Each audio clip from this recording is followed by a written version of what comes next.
Welcome to the 30/30 Health Podcast. The following discussion is for education and entertainment. It is not intended to diagnose or treat disease. Please do not apply any of this information without first discussing it with your doctor. Here is your host, Dr. Ruiz. Hello everyone, super excited for the show today. Our guest today is Steph Gaudreau.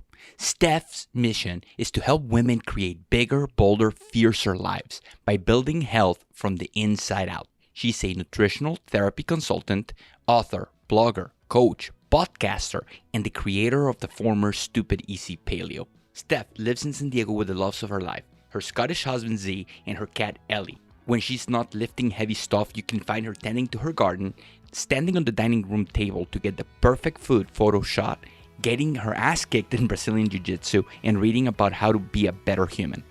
We are about 1 week away from the Ancestral Health Symposium 2019 in San Diego, California. If you haven't got your ticket, what are you waiting for? It's around the corner. I hope you enjoyed the show.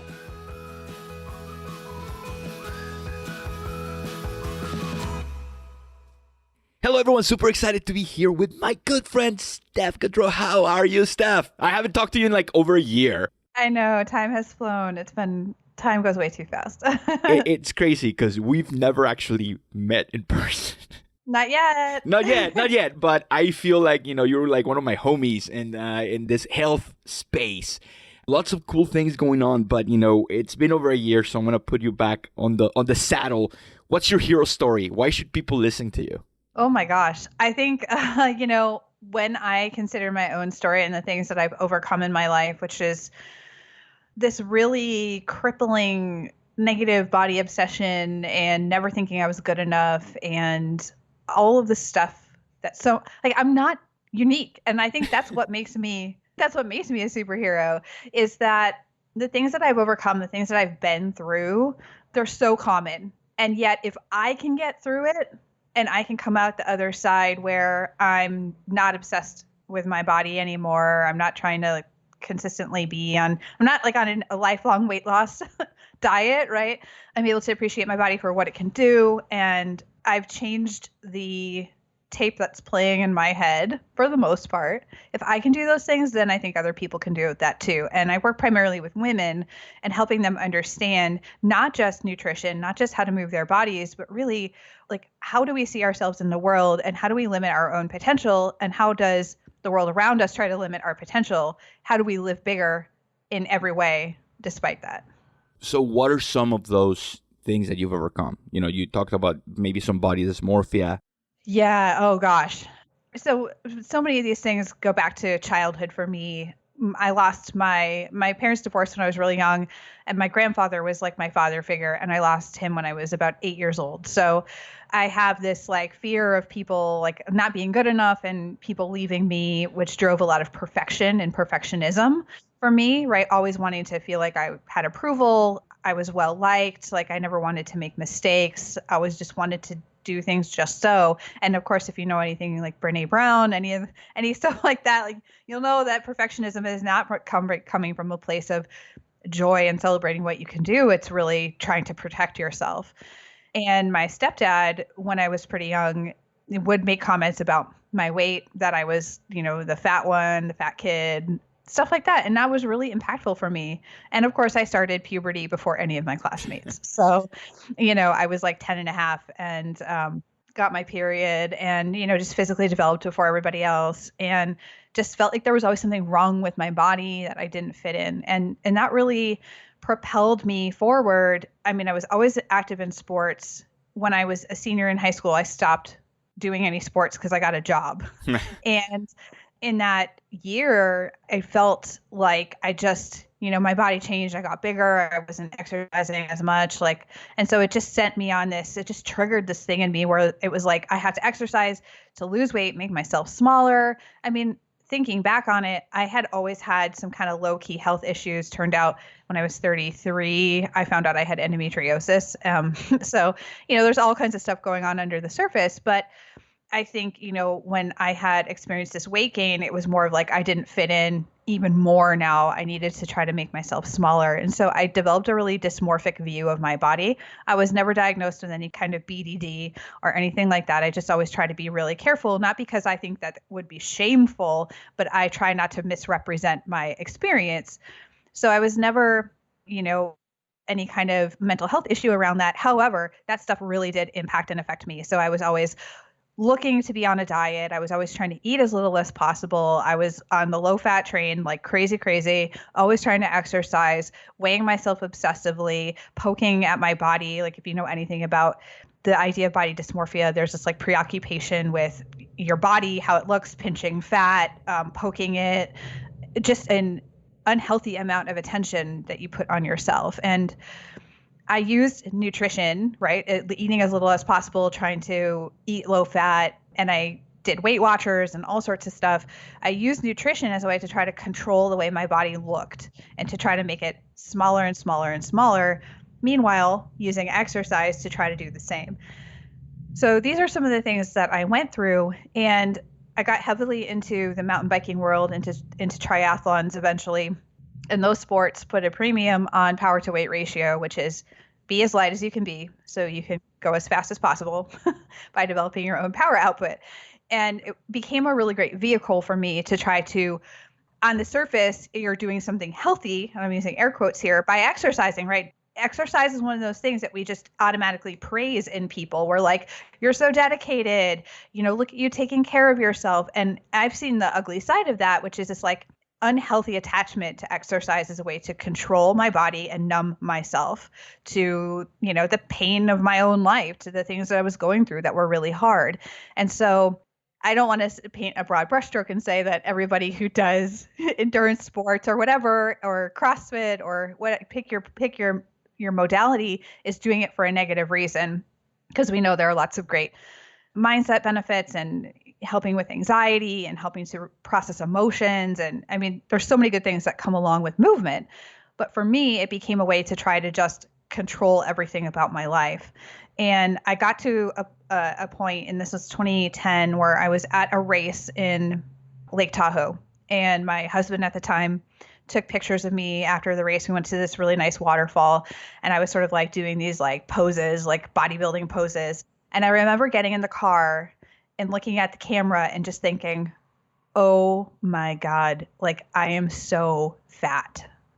And I was the smallest I had ever been. Like looking back, I just think, Stephanie, oh my goodness, like what is going through your head? But you could not have convinced me otherwise. I was like, I look disgusting. Of course, there's so much there to unpack. And I talk a lot about this in my community, about like fatness and fatphobia and all the stuff that goes into. So that's a completely other story altogether. But I think that was really the moment where, looking back, that was kind of the, something is really not okay here. And not too long after that, I decided to walk into a CrossFit gym and pick up a barbell and change up this physical activity that I was doing. And I had actually started to do paleo earlier that year. So it was an interesting combination of events that happened in 2010 that really catalyzed me on this other journey. But yeah, I mean, there was so much there. And when you're in that space and you're so negative in your own mind, it's just this like unhealthy preoccupation, and all your mental energy. This is for me, like all my mental energy and my emotions went to managing, like, how do other people see me, feeling self-conscious, thinking about my body all the time. And when you're in that space, it's like you're so exhausted by your own preoccupation. You don't have time for anything else.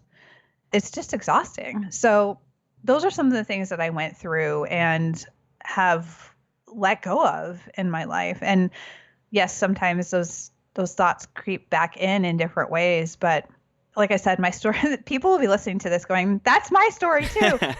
And I think that's what helps me relate to people. I used to be a high school teacher, and I was a really good student in school. I loved school. Learning came easily to me, except for math, but I was able to like muddle through that. And I think being a good student doesn't always translate into being a good teacher. And Or so a I guess good doctor or a good anything. Yeah. yeah, so the point there was that like I couldn't relate to my students that were struggling because I was like, school's easy. What's wrong with you guys? Obviously more compassionate than that, but I didn't struggle in school, so I didn't know what it was like. And I think translating that to what I do now, I did struggle. And so now I do know what it's like. And that has created a sense of really deep compassion in me for people that are going through it because it's not as easy as just saying, just change, or just fix your stuff, right? There's a lot that goes into it. And so I think, again, that's what makes me really pretty adept at what I do now is like, I know what that's like to have been there. Something you said was that intrinsically we know that exercise is good for you. And the toughest patients that I have are this type A, burning the candle at both ends, working out, 7 times a week, and then putting a couple of extra workouts here and there because intrinsically they know that exercise is good. But when you are depleted and you have hormonal imbalances and you have, deficiencies here and there, going harder is just going to put you in a deeper hole. The other side of the coin would be someone that maybe is a little bit more sedentary and they don't exercise.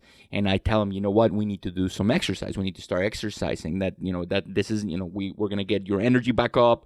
And they understand that that's something that they should be working on. Well, it's so individual and it's so contextual.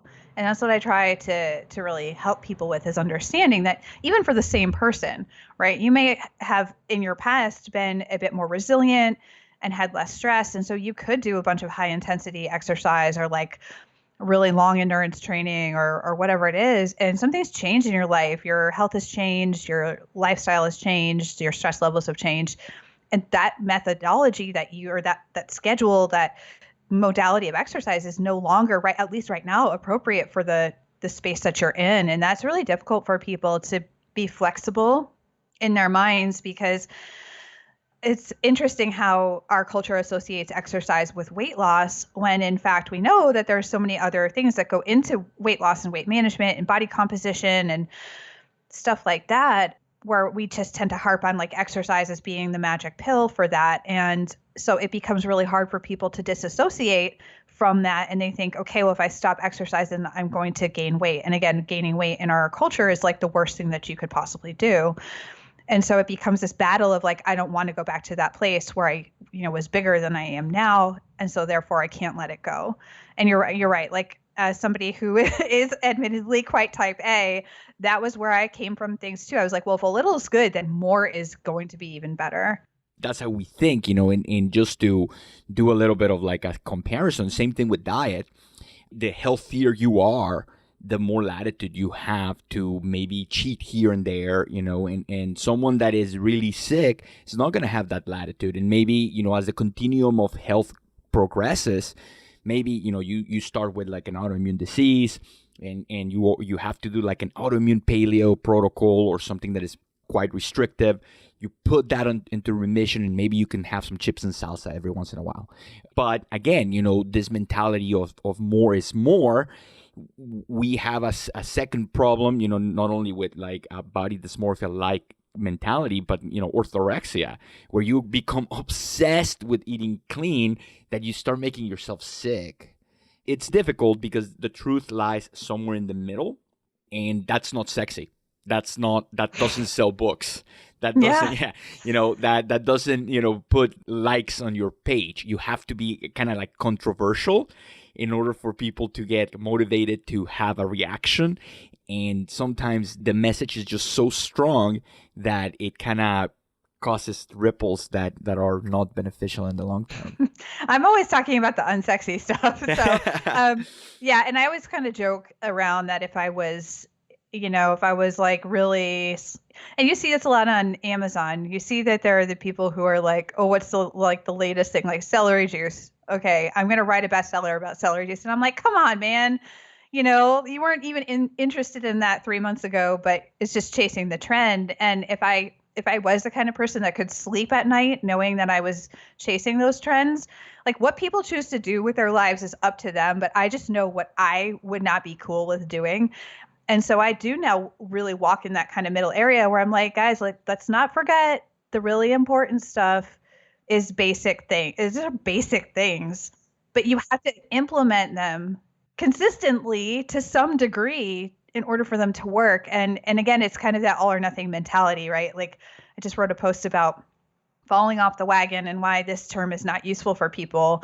And so I think you can be controversial in how you take a stand against certain things, even if it's basic. It's like basic nutrition. This is like basic movement. This is basic lifestyle things, reducing your stress, getting more sleep. I mean, like you said, this is not new information, but it's just a communicating it in a way that you can really get through to people. And that's hard to do. Yeah. So I was talking to a friend yesterday, and I had 2 beers yesterday. Can you believe that?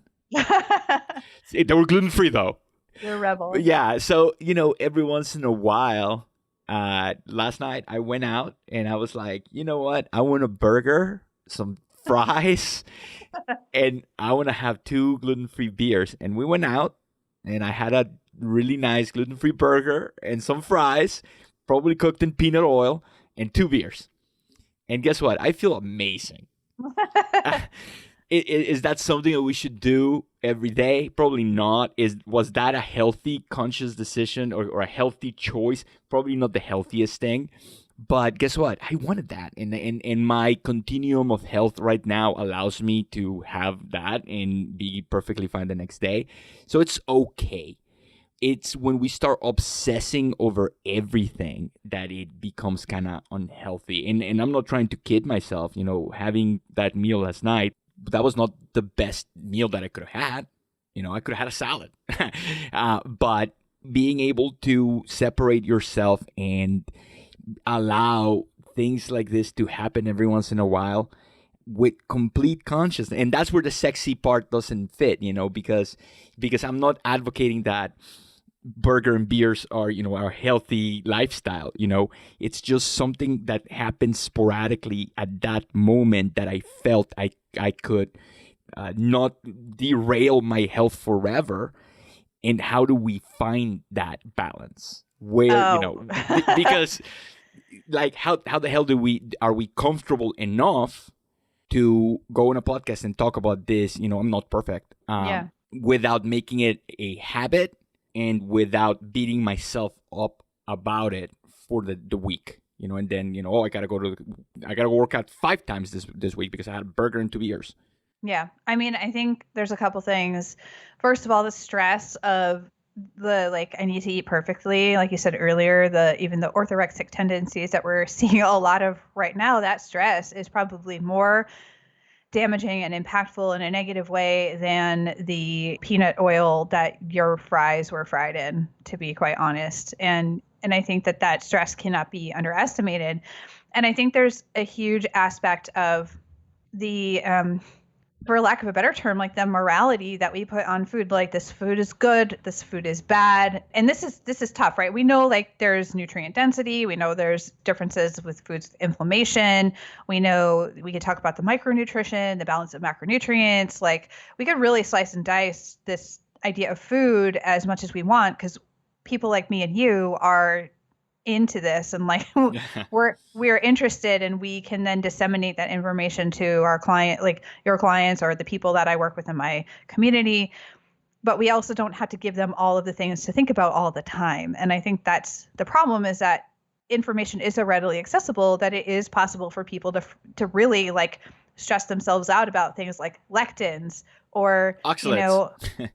Yeah, how many oxalates am I consuming? And might there be the person for whom that stuff is impactful? Yes, but I think that we're looking at food from a far too reductionist standpoint. And then also, food is not just nutritive.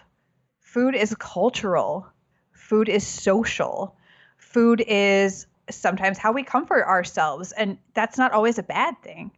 Food is so much more, it's woven into the fabric of everything that we do. It's so much more than just fuel. And so how we look at food may change depending on, where we're at right now in our mind space. So for some people, looking at food as fuel helps them to get past the connotations of good and bad and everything that are in, that they've learned that are the food that they eat. And they're like, okay, well, I can look at this from a fuel perspective, and I need to eat enough, especially for people that are under eating chronically. I need to eat enough to really give my body the energy and the substrate that it needs to do all the things that I want to do. And that's really helpful for them. For other people, looking at food as fuel makes it so robotic. And they're like, but food is also how I connect with my family and how I stay connected to my culture and all these other things. And so I think for each person, it's going to be different. And I mean, that's probably no surprise. But I think what we tend to have too much of right now is food that's set up as good or bad. And what I see a lot in my community is we've made this food good and this food bad, and we're going to try to be perfect for a week. And then we get to the weekend and we use so much willpower and we burn so much energy trying to stay away from the foods that we said are the bad foods, that when we get to the weekend, it's not just I had a slice of cake. It's like I had 5 slices of cake, or I had a half a bottle of wine, or a bottle of wine, or I had all those things together in one day. And then I feel like garbage. And then I beat myself up because I feel like garbage. And then I'm like, okay, Monday, I'm going to get back on the diet and eat only salad and not actually have any satisfaction or enjoyment in my food. And again, everybody is different. So if you're trying to improve your blood sugar sensitivity, for example, like you may have to be a little bit more low carb for a while. You might have to go through a short period of keto or whatever you're going to do to sensitize your body, include more strength training. I mean, it's not just food based, right?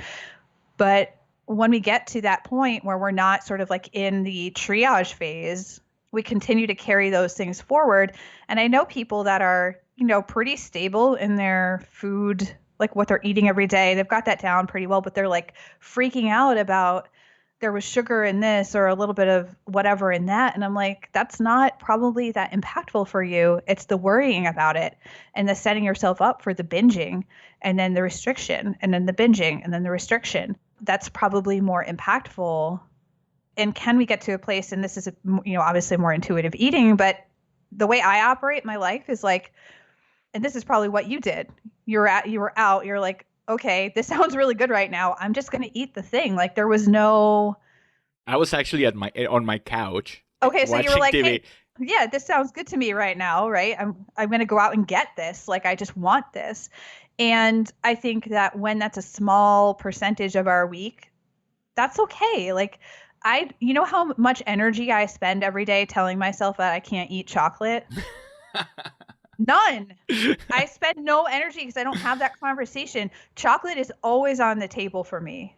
Most foods are always on the table for me, but the difference is that I don't want them every single hour of every single day because I don't set up the dynamic that this food is off limits and I can only have it at this particular time, which thereby makes me think about it even more and sets it up as a taboo food or, it's not good. And then when I get access to it, I eat a whole bar of chocolate instead of a square or two. And so for me, there are no foods that I'm like, you can't eat this. I haven't drank in almost 3.5 years for a bunch of different reasons. And okay, so just let me preface this by saying if I was an alcoholic, then yeah, like I'd be like, I can't drink alcohol. So I think we have to be sensitive to that, but I'm not somebody who is like that. And so for me, I don't walk around saying, you can't drink, you can't drink, you can't drink. I'm just like, I don't want to, like, I really don't want to drink. And I really enjoy my life a lot more when I'm not drinking. And so I think that goes into like how we set food up, the way we talk to ourselves about food, the rules that we make around food. And I just see over and over again, the more we restrict in terms of like, I can't have this, I can't have that, I can't have this, I can't have that, or I'm going to save it for my cheat day. Believe you me, it does not lead to a good outcome for a majority of people. So can we get to a point where we're eating more intuitively, we're giving ourselves permission to have those things? And finding that middle ground for a lot of people, it takes a lot of work. I mean, it's not necessarily something you can just flip into overnight. But the more you set that up as like a no food, or I can't ever have this or this and that, the more tempting it is. With the cheat meal thing, back in the day, when the Tim Ferriss book came out, I kind of tried to do that cheat day kind of, thing. and I'm very spontaneous, and I have no self-control. And I was just undoing the week worth of, the challenge in an 8-hour period, eating whatever the hell I wanted. Like, for example, I don't buy chips. I don't keep that stuff in my house because I know myself. Are you good with self-control? I'm going to turn it back around on you just for a second because I know we're friends, and I can say, like, did you feel like you didn't have self-control on your cheat day because you finally allowed yourself, or because you had built up all this like frustration and tension all week, and then you were like, all right? No, it was more like, oh, it's cheat day. I need to cheat. So you were like, okay, it's like time for me to go all in. Yeah. I mean, I'm a huge proponent in not bringing things into the house that you don't want to eat. And so when I say like I allow myself to eat whatever I want when I want, like it's always the option's always there. It's not always in the house though. And I find for me, I've learned my own body, and the way my body works best is to have a breakfast that's primarily dense in protein. So what's your breakfast look like? Usually it's some kind of like a sausage or leftover meat from the night before, some kind of veggies, and some kind of healthy fat. So typically my breakfasts look like that, where I'm really stacking the day with protein. I'm getting a good dose of fat to, keep me satiated and slow down digestion and all that stuff, and some kind of greens or veggies for bulk and fiber and whatnot, and some kind of ferment. So I find that my day does really well. I used to have reactive hypoglycemia, and I would start the day just looking for any kind of sugar I could get my hands on. And then I would feel like absolute garbage like 2 hours later because I had just eaten a bunch of sugar, and then that fuels the cycle. So for me, prioritizing a breakfast that is savory, and I talk with my community a lot about this. I'm like, if we're dealing with crazy sugar cravings, like let's start the day with not sugar.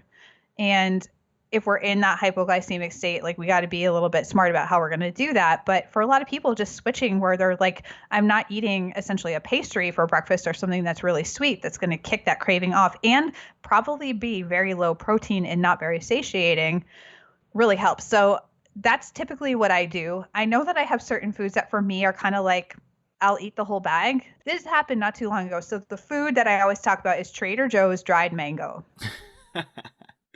If I buy the bag, forget it. Like it's just so sweet and tangy and like chewy, and I love that stuff. But I tend not to buy it because I know I'll just eat the whole bag. And this happened recently where I was at Trader Joe's and I was like, you know what? This sounds good right now. And I bought a bag of Trader Joe's dried mango, and I ate the whole damn bag. But at the end of it, I wasn't like, oh, you're such a bad person. I just moved on with my day. And so I have certain foods that for me are kind of like those triggery type foods. Trader Joe's plantain chips. Plantain chips? Yeah. Forget it. Those are delicious. That's another one, right? Yeah. Crunchy, sweet, a little salty. Yeah. So there are certain foods like that I try to force out my desire to like have junk by prioritizing the foods that I know are going to make me feel really good. And that doesn't mean that those other foods are completely off the table for me. It's just that, if I've eaten well and I still want that particular thing, then I might eat it. I don't stress about it for like a whole week and then finally at the end give up and then eat 10 times more than I wanted to because I've built it all up in my mind and I've exhausted all my willpower. So, do you have a sweet tooth? As a kid and like growing up, absolutely. It's something that I've learned how to manage it better by doing things like not eating sweets for breakfast has really helped me. But I mean, I think if I preferred to have a snack, like everybody says, sweet or salty, like what would you choose? I think I'm definitely a sweet person type of a snack. And I've learned over the years, again, how to manage those like just urges for sugar by feeding myself lots of really great nutrient dense food that I enjoy. That makes me feel full. I'm not under eating. That's the other thing. And I talked, my friend Laura Schoenfeld had her on my show just a couple weeks ago. We talked about under eating and just how not eating enough food is such a trigger for so many of these things that people struggle with. So yeah, like I'm not constantly on a low calorie restricted diet. I'm just eating to satiety, prioritizing, protein veggies, fats, carbohydrates for me. Like I am active. I do jujitsu. Like I need carbs for that. And I find that as long as I'm doing that most of the time, I don't have the urges for the other stuff. I also get good sleep and other things that contribute to appetite. Yeah, because I don't have a sweet tooth, and it's insane that people will go and buy, like a bag of Sour Patch Kids, and they just eat it, or like things like that. It's like I have no interest in sweets. Now you put a bag of chips in front of me and forget about it, or something that like chips and salsa or things like that. I'm not a snacker either. So I've always been like that. This is nothing that I changed. This is just how my body is. But when I sit down to eat, I will finish everything in front of me. So my calorie surplus comes from just being able to be like a vacuum cleaner and continue eating forever. But I do have, a lot of listeners and patients that do have a sweet tooth. So I like to ask, how'd you break it? How what was it? You mentioned breakfast. Any other tips for anyone that's having trouble with that? Yeah. So, I mean, the way I kind of eventually got away from it, I think it was a combination of things. The first one was I started eating paleo, and for the first time I gave myself permission to eat things like avocado, where prior to that I was always like trying to watch the fat Too fatty. intake.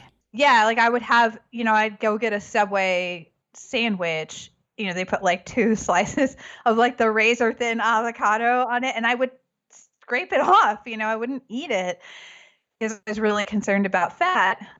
And so allowing myself to eat more fat, I think, was a huge piece of that, where I finally was able to prioritize more nutrient dense foods.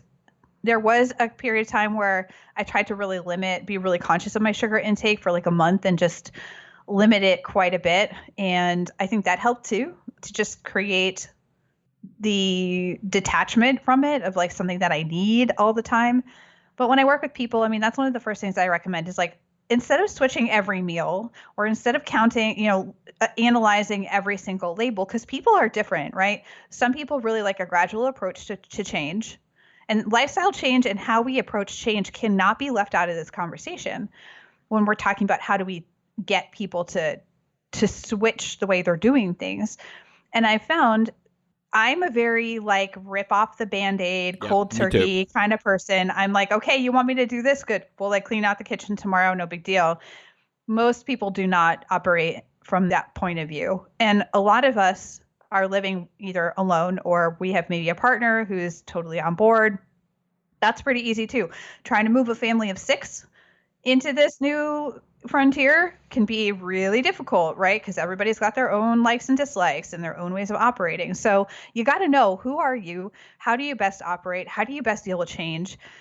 And what are your living conditions? Like what's your situation? How hard is this going to be to just go switch everybody overnight cold turkey and tell the kids who are eating, goldfish and fruit roll-ups that like, we're never eating this stuff again. There's going to be mutiny. I mean, it's not even going to be realistic. So I think knowing how you make change is really important. And so if you are someone who likes to make gradual change, I'm like, start with 1 meal.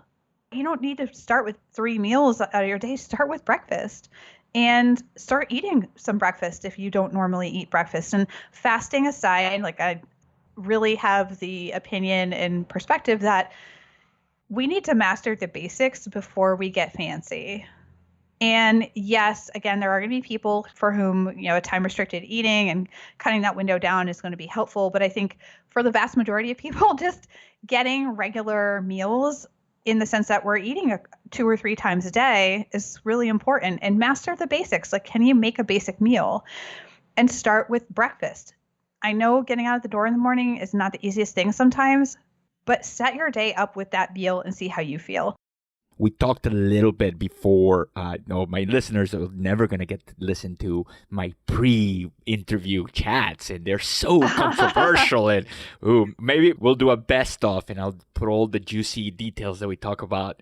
I put it on pay-per-view or something because we're so famous. But we were talking about representation of women within the health community and how a lot of the people, me included, I'm here, talking to an expert, positioning myself as an expert, saying it's easy, just, cheat once in a while, and, I don't have a sweet tooth, so fuck you, and I'm a guy, and my physiology is completely different than yours.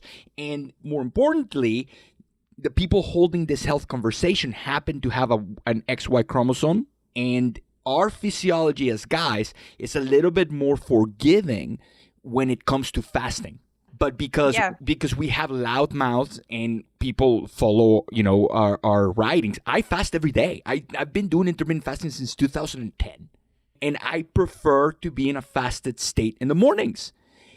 It is rare that I put one of my female patients on intermittent fasting because hormones in women are a little bit more sensitive to that calorie deficit.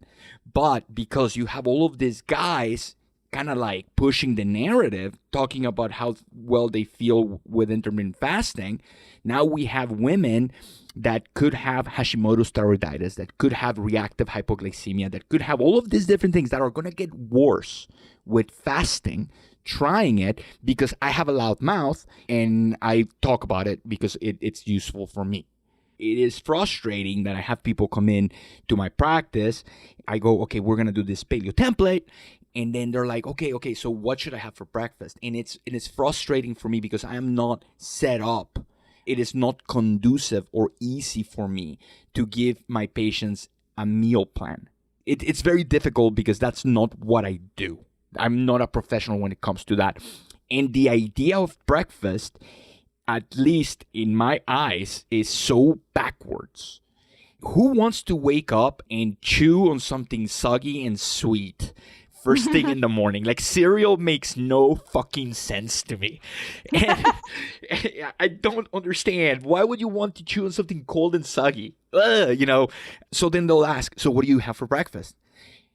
I don't have breakfast, but that's not for you. You shouldn't be doing that. Let's change the framework. And breakfast doesn't have to mean pancakes and cereal. My most favorite breakfast, or is changing our perspective and maybe have leftovers from last night's dinner. And that's simple. You can just pop in the microwave for 2 minutes and now you have breakfast. Breakfast doesn't necessarily mean some sweet egg-based product or a croissant or something like breakfast should be, what are you going to eat to break your fast? Yeah, I think, oh gosh, there's so much I could say here. And if I'm being 100% candid, I think that most of the women who turn to fasting do not need to fast. And it's just one more tactic to try to lose weight. It's not necessarily focused on the longevity aspect. Apoptosis. It's not focused on apoptosis. It's not focused on, giving your digestive system a rest. It's primarily the desire to lose more weight. And it riles me up a little bit because, yes, if we're going to say, hey, let's have a 12-hour fast between dinner and breakfast, that would be like, let's say 6 p.m. to 6 a.m. That's not unreasonable. But why are we calling that fasting? Can't we just say, like, I don't know. I think the minute we call it fasting, people are like, they get googly eyed and they're like, ooh, like something new I can do and add on to my low carb diet that I am doing with CrossFit as well. And I have a high stress life. And I say this from a place of compassion. I really do. But I also have a very no bullshit part of my personality where I'm like, we're stacking all of these things on top of each other and we're creating this perfect storm of situations for especially women to have dysfunction. So can we just say, let's take a break from dinner to breakfast, and maybe that's like a slightly extended time window. It's 12 hours. Can we do that? Sure. Do we have to call it intermittent fasting? No. The concern I have is that women who are like fasting equals weight loss are like, okay, cool. Well, now I'm going to try to eat a full day worth of food in 6-hour window from 12 p.m. to 6 p.m. That's my eating window. I'm also working out in there too. So now I've got more like probably 4.5 or 5 hours to actually get my food. There is no fucking way women are eating a full isocaloric amount of food in that period of time. There's just, it's not happening, I would say, for a majority of people who are attempting this. And so being in a slight caloric restriction probably not a big deal, but you add in the fact that a lot of people who are trying these things are type A. They have a very high stress life. Their life is very fast paced. They're not getting a lot of sleep. And you add all these things up together and it's just like chronic malnourishment. And so that is my concern. That's where I get a little bit riled up, is that nutrition across the board is hard. We want to communicate these concepts in broad ways and go like, fasting has so many benefits and this and that. And certainly that's the case. But you're right. A lot of this stuff has been popularized and pushed into the mainstream by men who are not making fine. Like if you want to talk to guys, that's great. If you want to talk to women, that's fine too. But at least let's start making some distinctions and putting some caveats on it, because we can't expect the consumer to be doing that 100% on their own. Now, we may do that. We may say, hey, here's who fasting may not be a good idea for, and here's what to be aware of before you start fasting, and here's some of the concerns. And we might do that and they'll ignore us anyway. But are we putting it out there that there are certain people that this isn't a great idea for? And we see this with keto as well. And again, I'm not saying keto is a bad thing, but I see now that it has reached mainstream proportions that there's just people going on it long periods of time, women going on it long periods of time. They're having worse outcomes because of it. And then they feel like a failure because they're like, everybody's doing keto. It's supposed to be good for all of us. And so I think we're missing a lot of nuance in the conversation. People who have this, they really believe in these tools. And again, that's fine if they want to teach this and this is what they do and they know who it's appropriate for and they're doing it in a way that's going to be supportive for people. That's great. But please do your due diligence and say, this is who it's not a good idea for. Or if you're experiencing these symptoms, talk to your healthcare provider. To go back to the fasting thing, there might be reasons why you really don't feel like eating first thing in the morning. Your digestion might really suck and you still might be digesting your dinner and your body's just like, I don't want to eat right now. Or like you said, you could have hypoglycemia. You could be dealing with all sorts of underlying health issues. And so I think, I try not to freak people out and go like, oh, it could be this. But I also want to be realistic and say, if you continue to struggle with this, then this might be a question for your healthcare provider, because Dr. Google can only go so far. So I would say hashtag it's complicated in the for fasting and that all that other sort of stuff. And yes, we are robust human beings, and sometimes we can take a lot of stress and strain and deal with that. But not everybody is at that point. To your point earlier, right? We're not all to the point where we have that latitude yet. It's funny what you said right there, because that is another message that I've been trying to put forward, that we are not gentle flowers. We are not, we are robust. We are robust, and we can take these hormetic stressors really well. I do believe that being able to fast is an indicator of health. So you're, flying across the country and you're like, okay, I'm just going to fast, and you don't suffer any mental deficits. You're not hangry. We should be able to do that every once in a while. But we should also be able to eat 3 meals and not have constipation or diarrhea or feel foggy headed or, we should be very flexible with our calorie intake and have no ill effects from it. And then you can have questions like, why are you fasting? What's the reason? Is it because you want to create a calorie deficit? Is it because you are trying to prevent cancer? Is it because, XYZ? So if you have the reason and you're clear and you've done your homework and you have a reason for fasting, you come to see me, then I'll be able to help you make a decision to see if this is the best, most conducive way of doing it. But if you are trying keto and fasting and, OMAD and CrossFit and JITS, because everyone's doing JITS now, and you're creating this secret little program for yourself just by adding all of these stressors, that's not a good reason for fasting. I guess I would bring it back to the person and say, how are you feeling? And a lot of people are going to go, really shitty, actually. And they're like, but they're afraid to change because they're like, okay, this is supposed to be the secret sauce that works for everybody. And so they hang on to it for a really long time. I don't think it's negative to necessarily dabble in things. But again, I think you need to know your personality type. Are you kind of like a type A or obsessive personality type? And or have you had a history of disordered eating? those sorts of things. Like, I think those are really important questions to ask yourself before you hop into another restrictive way of eating, right? Like, these are all different ways to restrict ultimately caloric intake, but do I have a history of difficulty in this area, and or based on all the signs and symptoms, not just my weight, how is this working for my life? How do I feel? And are we paying attention to anything other than the scale? And this goes back to my earlier point, you can have weight loss and everything else in your life is in shambles, and you're like mentally in a bad place and emotionally a wreck, and your body feels terrible and you're not sleeping and all these things. And you're like, but I lost 10 pounds. And it's like, that's nice that you had that one marker, went in I guess, a positive direction in your opinion, but how is everything else? And they're like, oh, not really good. Like, I hate doing this, or this is really too hard for me, or it's causing a lot of stress and strain.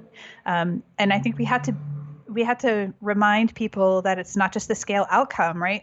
I was just on Instagram last week, and there's a gal who I don't know super well.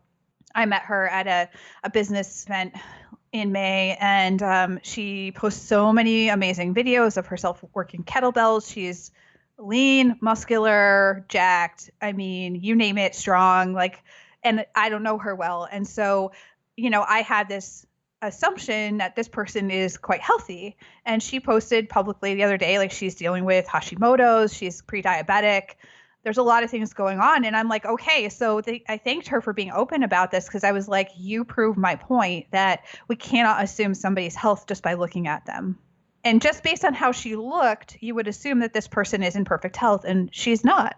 So I think that we have to constantly remind ourselves that it's not just the health, the scale is a tool. It is one metric. It can be used in a larger picture to paint that narrative of what's going on with that person's health. But if all the other outcomes in your life are shitty, then is this particular way of eating or this protocol worth it for you?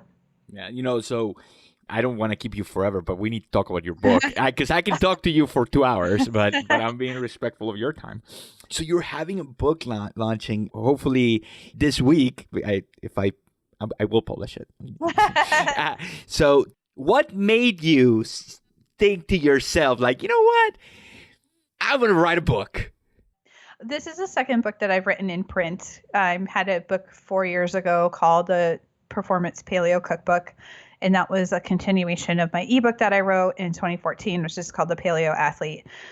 So between then and now, a lot has changed in my business. A lot has changed in the community that I'm serving. Like, I'm not exclusively paleo personally anymore, although that tends to be how I eat a majority of the time. And what the hell does that mean anyways? I know. And I got tired of people asking me if potatoes were paleo. Yeah. And I was like, do they work for you? Like, that's a completely different question. So in 2015, I created a program for my website to work with people online in a group setting that could really help them move beyond just the conversation about like the what of what there is to eat, and talk about nutrition and fitness and mindset and habit change. And this was really born out of conversations I was having with people. They were like, Steph, I've been doing paleo for a long time. Like, I kind of have the food down, or like, I know it's not just about the food for me. Like, what else is there for me to work on? But the tendency would be to focus too hard on things that they were already really good at, because who likes to focus on things that they're not so adept at? Nobody. But to really give them an experience where they were not just reading, but taking action daily, doing something small daily that could be a tool that they could put in their virtual toolbox of habits for health and wellness. And so I created that program 4 years ago. And over the last 4 years of working with people, it's just become clear to me that I wanted to bring this to more people, to really talk to a wider audience, because I see so many folks who really need this kind of help, where again, they're focusing on one thing really hard, and all the other, the other three wheels of the bus have completely fallen off. And they're like, the bus isn't going anywhere, but dang it, this one wheel is like super strong. And I think that's just human nature, right? So I wrote the book based on that program, and it's going to be out hopefully right now.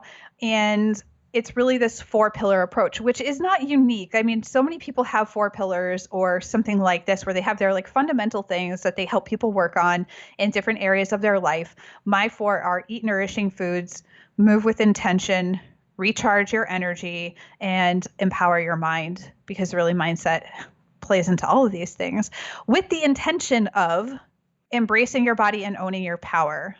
So the what is the 4 pillars, and the why is to move beyond this idea of like restrictive dieting, exercise as punishment, making our bodies teeny, teeny, tiny, because that's what we're supposed to do as women, and really helping women grow into their own strength in a way that's super supportive, and recognizing that we're all innately powerful as we are. We've learned or we've been taught or we've absorbed these messages that we're not this way. And so can we use these 4 pillars to improve the way we feel, to have more agency over our bodies, to have more autonomy, and to eventually do the things we really want to do with our lives, right? Who wants to be just like stuck on the diet train until they're in their 70s? And I say this because I recently found this. I was looking for some data and I was on PubMed and I found a review study that they looked at body image in women of different ages. So a lot of body image studies are focused on girls, teens, and young adult women. And this particular review looked at data from different studies that went into later life. And the data was it just hurt my heart. My heart was breaking. And I think about my own grandmother who passed away about 12 years ago. And she was always trying to lose weight. She was doing Weight Watchers until she was in her 70s. And I just think, what a shame to have women who go through their whole lives thinking they're not good enough for anything. And that really is my why. That really propels me forward, because women, we have so much to offer the world. We have so many gifts. We have so many strengths. And the data was just mind-blowing. It was the number of women who are into their 50s, 60s, and 70s and beyond who are unhappy with their bodies, unhappy about the way they look. And I think if this is the legacy that we're leaving behind, that people get to end of life and they're just like, I wasn't skinny enough. Like, what the fuck? That is just, it makes me mad, and it makes me sad. It makes me riled up that things need to change. And the first sentence of the book, I opened the book with the vision. Like, who cares? Like, why do we want to work on health and wellness? Is it just, you could want to have the perfect body, although I think that's like the least important contribution you could ever make to the world. And I really tried to think, why does this book exist? And it's because I believe that we can create a generation of women, girls who grow up into be women who know their worth, take up space, and own their power, regardless of restrictive diets and exercise as punishment and judging ourselves based on the scale. Like, I really have that vision, and I hold that vision for the world. And I can't make that vision happen on my own, though, right? We need other women to say, yes, I embrace these same things. I know that this is important for not just myself, but for my daughters and for the people that are going to come after me. And yes, men deal with body image issues too. And so I just like to say this, like, men can benefit from what's in the book, because the what of what's in the book is applicable for really everybody. I talk about some of this in my community, but in the book, there's no like lunar cycle stuff or like your period or your moon cycle. Like, there's none of that in this book. And I do talk about it in the community, but it's not really a feature of the book. But I don't know what it's like to be a man. I truly don't. Like, I could say, okay, these are some of the things that I know men go through, and this is what I think it's like to be a guy. But I wasn't born as Brian Gaudreau, which is like what my name was going to be if I was a boy. I know what it's like to go through life as Steph Gaudreau and be someone who presents as a woman in the world, and what are some of the challenges that I faced just based on that fact. So that's really my ultimate vision and hope for the book, and that's why I wrote a book, because I can't make that vision happen by myself. And it's fucked up, because like I'm running right now around 168, 170 because I'm training and I'm trying to get stronger. I'm always trying to get stronger. If I get down like to 155, I start freaking out, and I'm like, too small. I'm too small. How many women have a low? How many women have a low that if they hit that low, they start freaking out? Not many. No. Well, when I got to my lowest weight, I was like, it's not enough. It needs to be lower. I had this weight, and I won't say what it is. I don't like to get people to compare to trigger anybody. But I had this idea of what weight I was supposed to be, and I got to that weight on the scale. I remember the day I stepped on the scale to this day, and I was just like, for like 2 seconds, I was happy. And then I just thought, well, it's not enough. It's got to be lower than this. And like, what a fucking waste of my time and energy. I mean, since I have changed my lifestyle, since I've changed the way I eat, the way I move, all these things, I'm bigger than I was before, but I'm healthier in like every way. And recently I went to the doctor. I had a little wart on my finger. I had to get frozen off. And I went to a new doctor and just to get it taken care of. And she, looked at all my blood pressure and all my bloods and, took into consideration, like, I don't drink, I don't smoke, I eat healthy, relatively speaking, I move 5 times a week, like I'm doing all the things, like checking all the boxes. And she was like, well, your BMI is like, you might want to lose a few pounds. Does your BMI is overweight? My BMI has been overweight since probably that day that I was on the scale, and it was that lowest weight, and everything about my life was a complete shambles. So, even I still experience this stuff, but my body is bigger now. So what? And just imagine, I just put out my weight on a live recording that's gonna go out, to millions and millions of followers. And you, as a woman, know that can be triggering. I'm not a woman, and I don't know these intricacies. How crazy is this? And we talked about how we need more women represented in this health space. Most of my patients are women. We need to empower the next generation of health experts. It has to have good representation of women, because the message that I'm putting out, even talking to you, is rooted in me being a guy, in my experience. Thank you for coming to the podcast, and thank you for putting out a book, because we need to shift this, like a 50-50 well-represented approach to health that encompasses minorities, that encompasses women, that encompasses LGBTQ, everyone, in order for us to be successful and actually have advancement in the communal health of the whole tribe. I totally agree. And I think that's really important, is to recognize where we might have spots where we just don't have the perspective, the broadness of the perspective from other people. And I think that's the really great part about learning from other people, is we do get to have a richer conversation about things like accessibility, resources, the intersections of people's identities, and how those things can impact anything from them wanting to seek healthcare to how they're treated when they go into healthcare situations, to having the perspective of somebody who is somebody like myself, and not a clinician, so to say, but just to be able to work with people who are coming into this from different experiences, and to honor the fact that the way I view and experience the world is not the same as somebody else. Yeah. And as long as we have this forum, and as long as we have this soapbox, we need to continue, spreading these ideas, not only in health, but also the nuances of health and the approaches that we have. And hopefully, we can have as much representation and as many different flavors of paleo as there are, different types of communities within our health space. Steph, where can people find you? Where can people buy the book? Tell us about your website and your podcast and all the awesome things that you do. Sure. Yeah. My website is stephgaudreau.com. There you can find links to all the social media. I probably hang out most on Instagram and Facebook. I have a podcast called Harder to Kill Radio, which is out twice a week. And the book is called The Core 4, Embrace Your Body, Own Your Power. And that's anywhere you can buy books, online or retail. Awesome. Any speaking engagements or any presentations? Are you going to do a book signing tour? We're kind of working on what to do. And the weird thing about me is that I've never been one to necessarily follow the grain, so to say. So sometimes I go against the grain. I think we might be doing some meet and greet events. We're going to be having a kickoff party here in San Diego for some folks, and I'm going to be going around the country doing some podcasts, some live podcasts, like in-person podcasts. And so when I'm in those cities, I'm maybe doing some meet and greets. So best to just check out social media or get on the newsletter and stay updated with all that stuff. Awesome. Any previews of where you would be going? I know I'm going to be recording in St. Louis probably before this show comes out. I'm going to be in LA recording, which is kind of just up the road from me.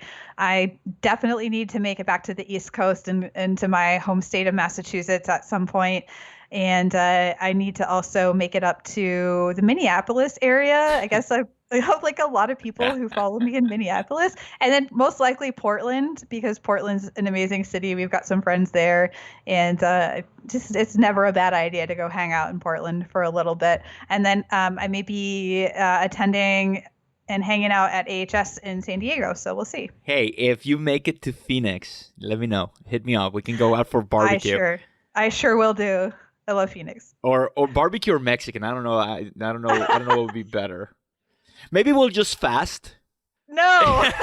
You need to eat. No, we'll fast and then I'll bring dried mango from Trader Joe's or something. Okay, it's a deal. It's a deal. Okay.